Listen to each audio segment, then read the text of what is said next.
Thank you, everybody. Welcome to the second to last panel. My name is David Wood. Joyclynn told me at lunch that when Hawaiians introduce each other, they say who they are and who their parents are, not what they do. Where they're from, excuse me. So I'm from suburban Baltimore. My family moved to the car-centric culture in Central Florida, but nobody's from Central Florida, so I say I'm from Baltimore. And my mother's a librarian from West Virginia, and my father worked at AT&T for a long time and was from southwestern Virginia. I know nothing about Hawaii that I haven't learned, really, in the past 2 days. I read a lot of books about the 18th century, way back when. I have learned so much, and I'm so happy to be here.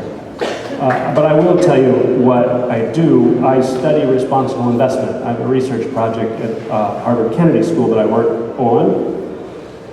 We're grant funded, which means we're dilettantes, and I study pension funds and foundations and family offices and infrastructure and private equity investment. But here we're going to talk about the role of faith in investment. And so I just want to say 3 things to get us started and then turn it over to Joyclynn to really introduce the topic.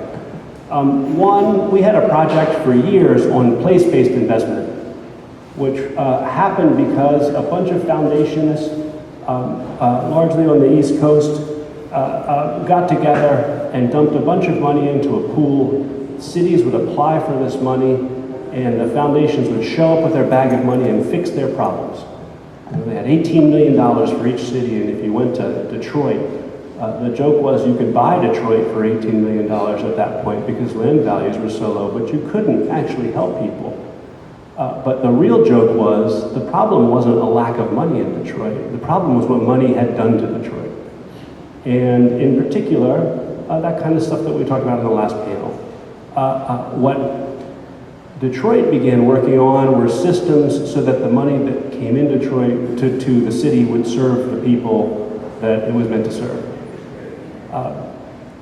Right now we don't have a financial system that does that. That's the lesson I took away from the last panel. So how do we build one that does that? A second project we've had is on the investing in the just transition. Sorry, Damon, we still use the term just transition. We got it from the labor movement. Where we think about the social issues implicated in a low-carbon transition. And recently, we had a meeting with utilities, who have, unfortunately, Hawaii Electric wasn't there, but they will be the next time. Utilities who committed to decarbonization. And the question was, how are they going to make sure that the communities and workers who would be adversely affected by decarbonization actually receive the resources that they deserve for the work they had done to create the utility that was going to make that change. The investment leaders in that project are from the Interfaith Center for Corporate Responsibility. They're faith-based investors, and the reasons they're the leaders is because their orientation from their faith allows them not to spend all their time talking about the business case or investment returns. They're able to talk about values and the values they want to inject in the system. And the last thing I'll say before I turn it over to Joyclynn, I need to look, I can't, because I didn't properly, I was taking notes on my phone. If y'all thought I was emailing when you were talking, it's not true, but I couldn't actually write down as quickly as Bumpy Kanahele was saying. But your comment about ESG being up here, kind of sprinkled on top. And what we're trying to look for is what's going down below.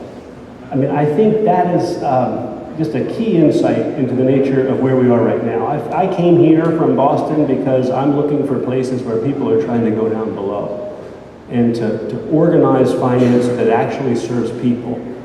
And to do that, you have to have a strong system of values and a community system of governance that can organize that work.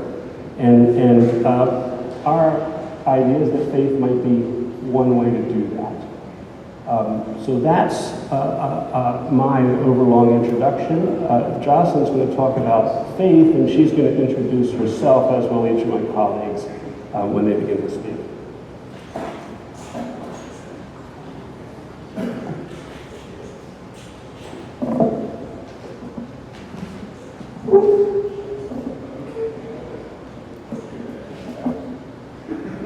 would take the podium because I'm short and you wouldn't be able to see me, but I think it's even worse here.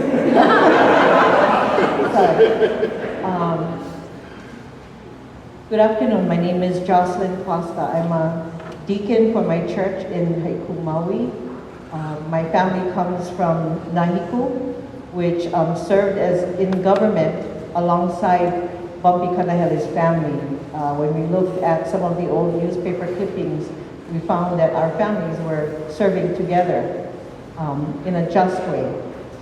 That's in Nahiku, Ahupua, and so I served at Kalani Church in Haiku. I also became moderator as well as a delegate for the Association of Hawaiian Evangelical Churches, who is associated with the United Church of Christ. The United Church of Christ was the ones that had given an apology to the Hawaiian people, not for an overthrow, for an illegal overthrow. We need to make that correction. It was illegal. There was nothing legal about it.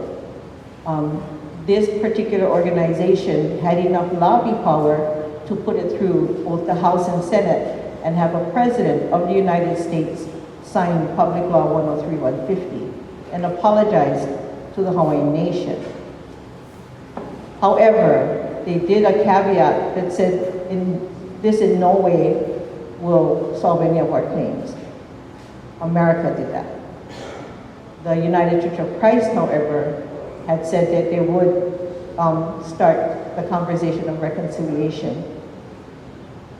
It hasn't really come to fruition yet, but as a person of faith, I believe that it can happen. And I've been working for 10 years now with the association to revisit that apology. Had not one, not two, but 3 presidents for that United Church of Christ, Paul Sherry, John Thomas, as well as Geoffrey Black, signed a petition stating we should not sell any lands here until the issues of the Hawaiian people have been resolved. So our queen, although all of these things has happened, and in the whereas clause number 7, it says, on the afternoon of January 17, 1893, a committee of safety that represented the American and European sugar planters, descendants of missionaries and financiers, deposed the Hawaiian monarchy. Today I sit in a room with missionaries, Europeans and Americans, and financiers. It's coming full circle. We can all come together and make this right. So I'd like to read something.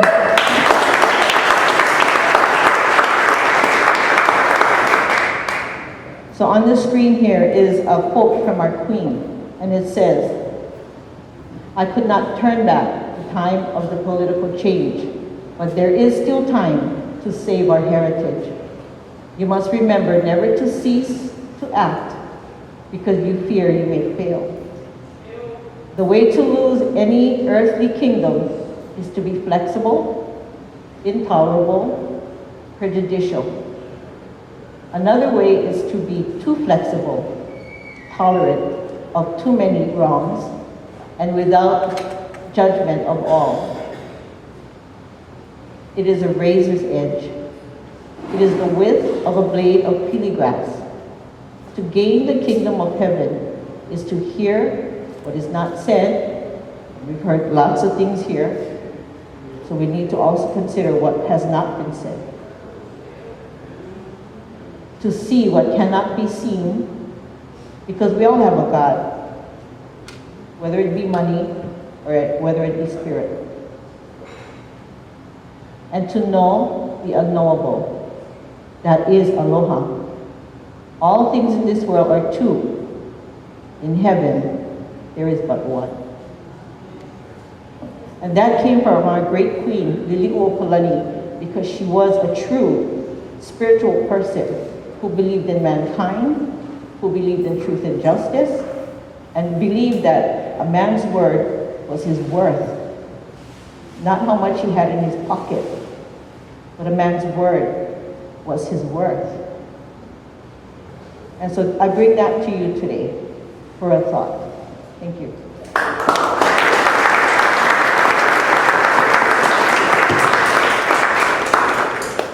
So we're going to go to Lindy in just a second, but Jocelyn, I do want to ask, given the framework of sort of faith and steadfastness you just described, how do you see that helping guide the investment discussion we've been having for the last couple of days? What hasn't been said?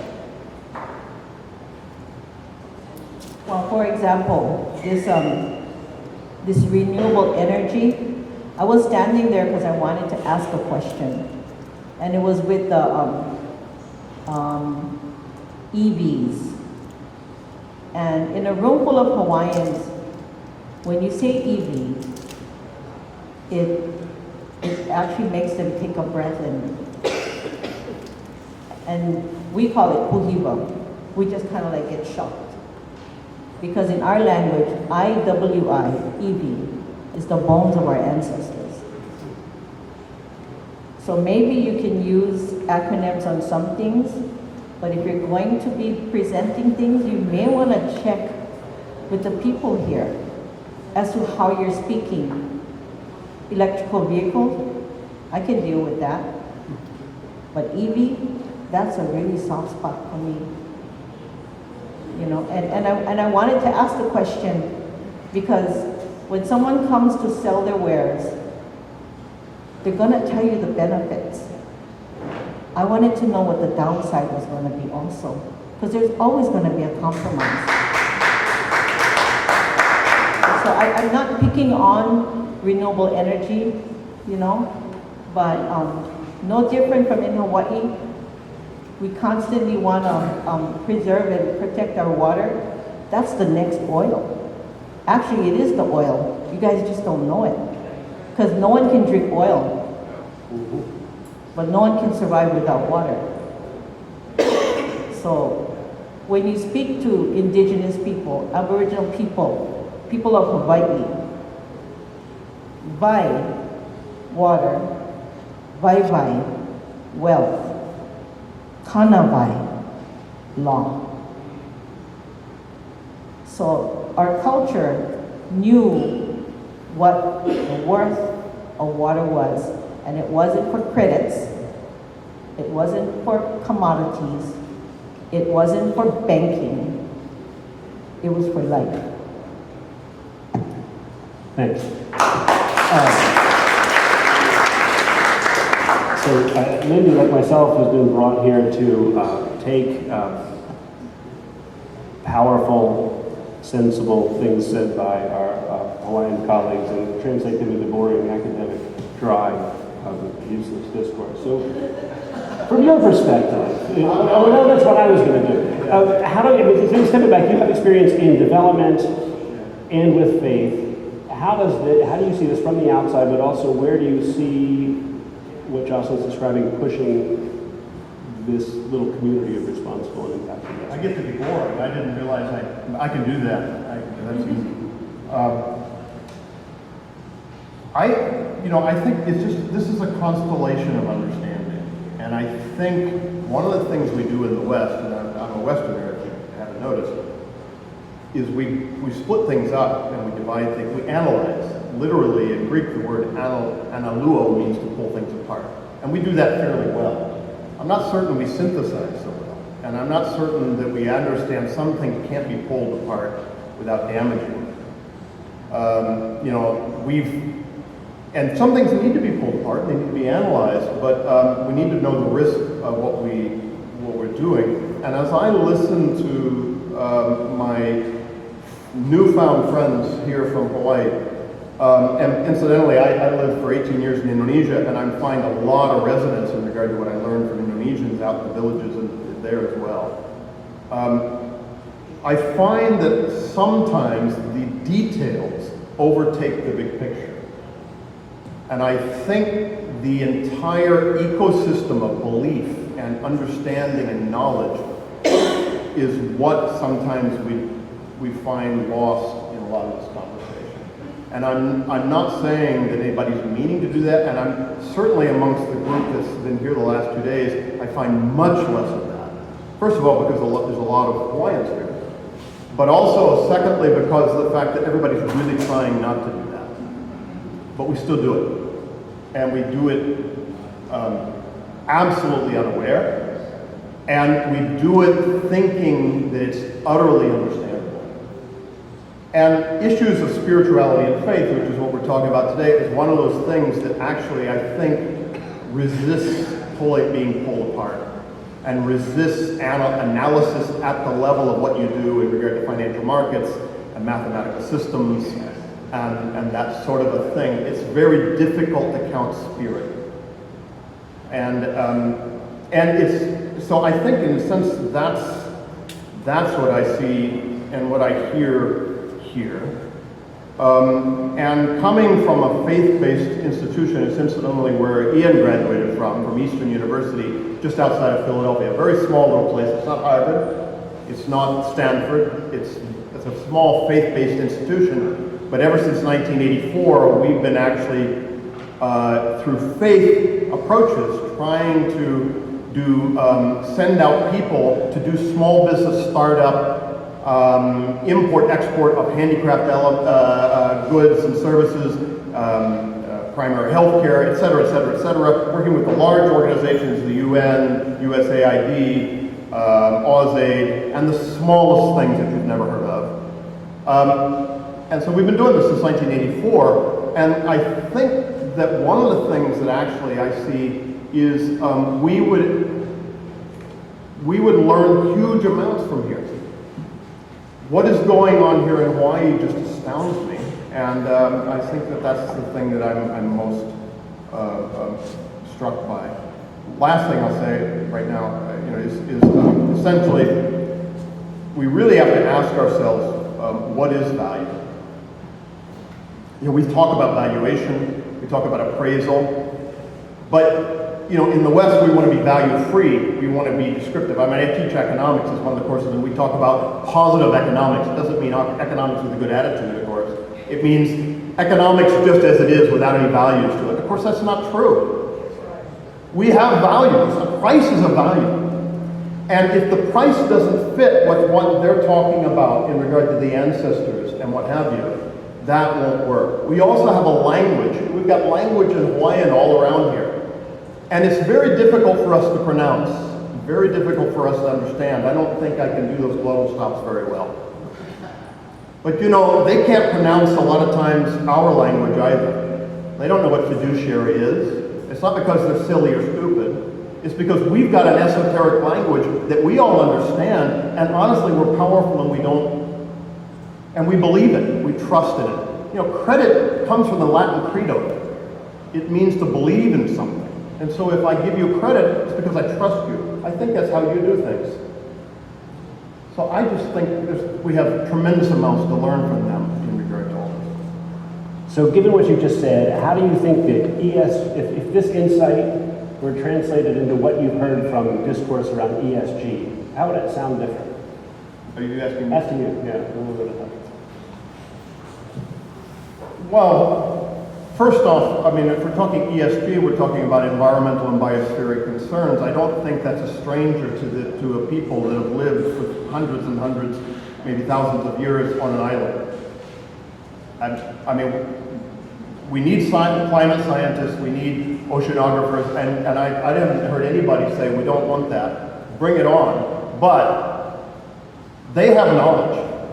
And so E needs to be listened to in light of their language. And you know what? In tradition-based societies, I lived on one, deeply in one for 18 years, not unlike this one. The language of tradition-based societies usually is religious. So if you don't understand religious language, you need to learn it. That doesn't mean you have to become religious of any. I found that most people in tradition-based societies will allow you to be who you are. Allow them to be who they are. They don't need to be secularized. And religion is not spice that we sprinkle on the top of financial statements so that we can check a box and say we've taken care of it. It's deeply who they are. And it has a language, it has a cosmology, and it has a knowledge system. And we have a lot to learn deeply. I mean, I wonder what, again, I can't do the global stops. The conference is called, what kind of economics is that? if you put that in front of it, economics of forgiveness, economics of community. I think you're stepping on the last panel. I think you're gonna fix that for us. Okay, But, and then social stuff is who are we as people, right? I mean, who is it that we really are? Let me just say this and I'll shut up because I don't want to talk too much. I'm struck by the fact that we think that we can be people and yet focus on that and not focus on land and somehow separate those two, as if they're factors of production, which is what we teach, right? In tradition-based societies, you can't understand people without land. They are placed. We're all about space. They're about place. Space freighted with sacrament and symbolic significance. And so to take away and focus on people as opposed to place and land means you're not focusing on who they are anyway.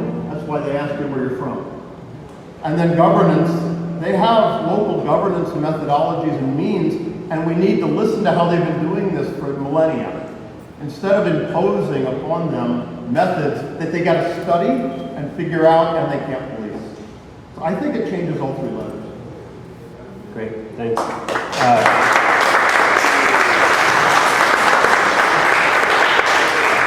forgot to say in the introductions too, Ian told me you got to say what high school you went to too, right? It's not just where you're from and your parents are. So Tasha, we talked at lunch about what it would take for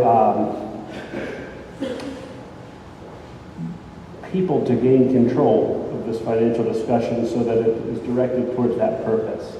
Like, where do you see faith sitting in that, and how do you see this community moving forward in order to kind of constrain finance so it serves them? Can you hear me?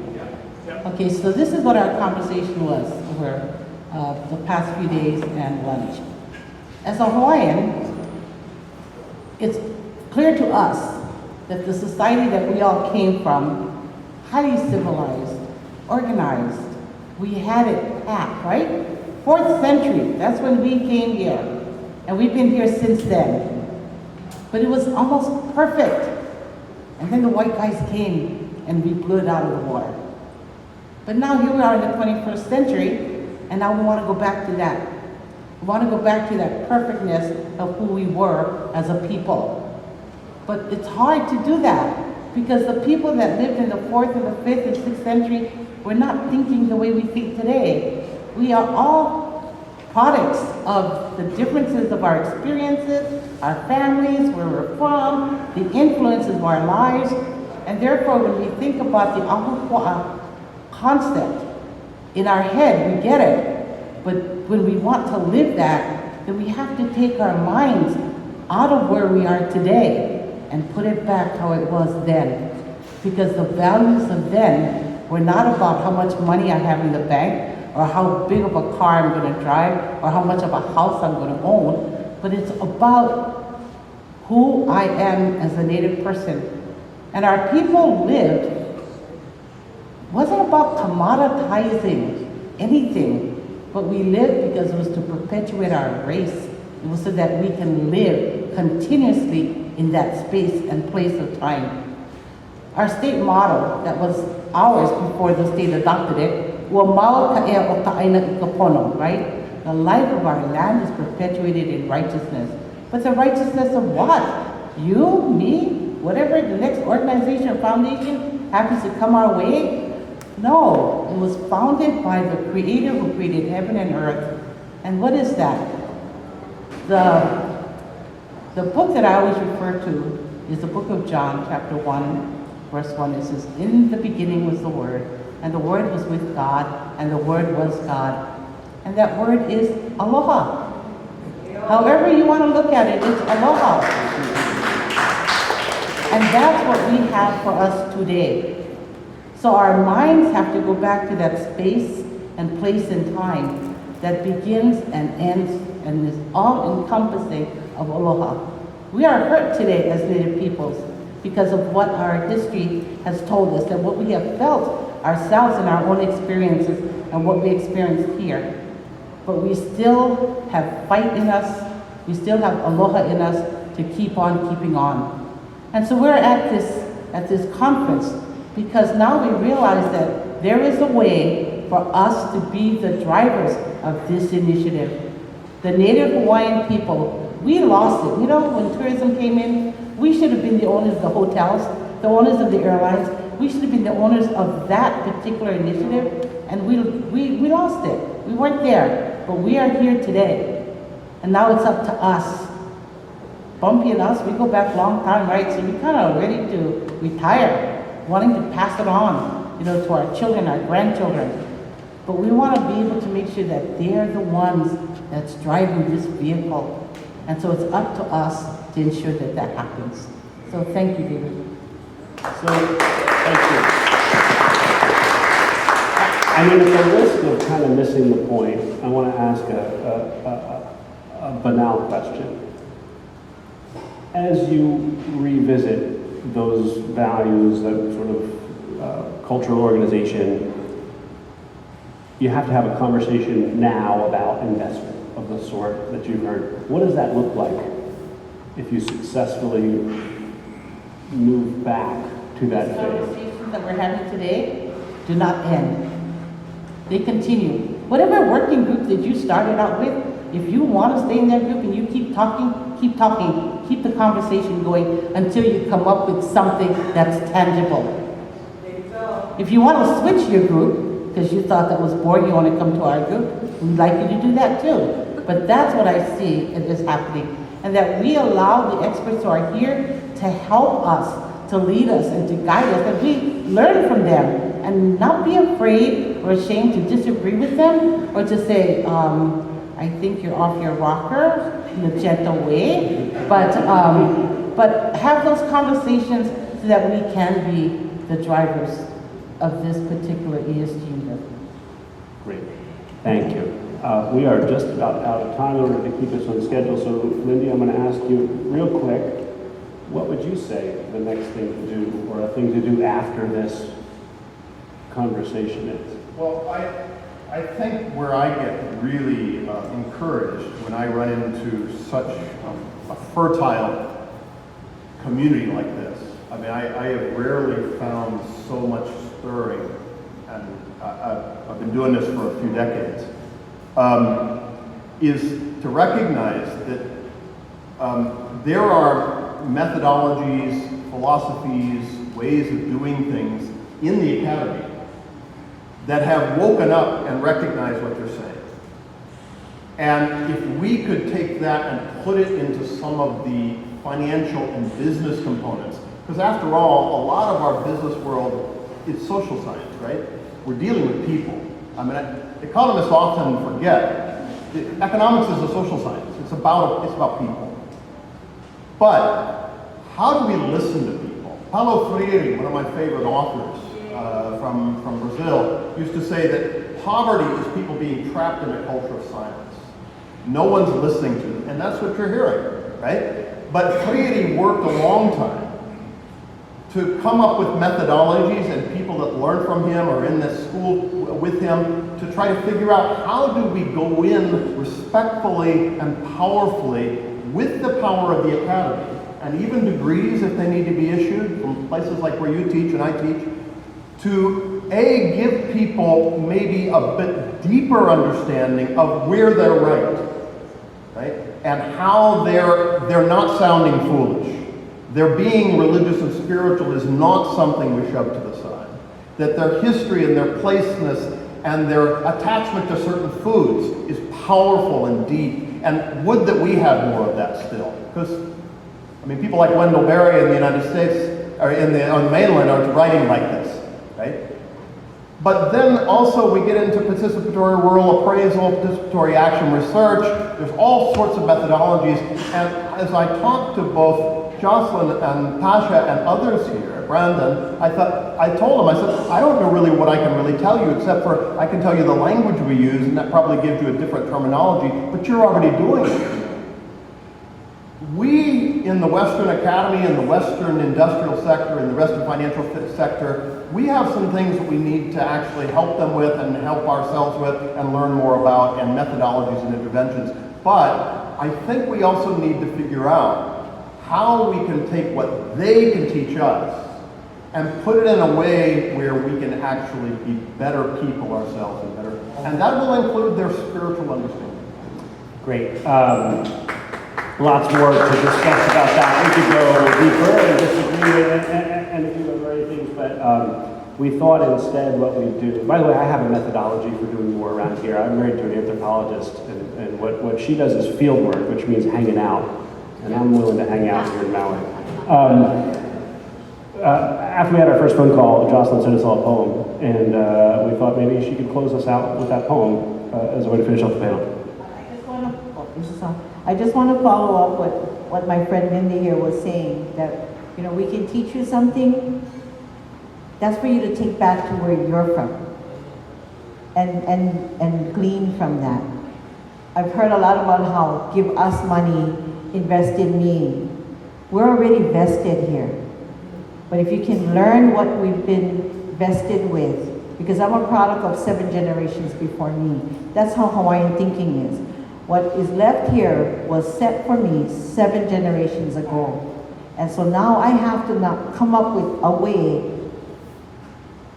to produce enough for 7 generations in front of me. I don't look for just my children or my mo'opuna, which I have 5. I have to look further than that. So when you look at long-term goals, that's what the Hawaiian long-term goal was, 7 generations. So I want to leave you with this poem because, you know, there were a lot of people talking about saving the planet, smart growth.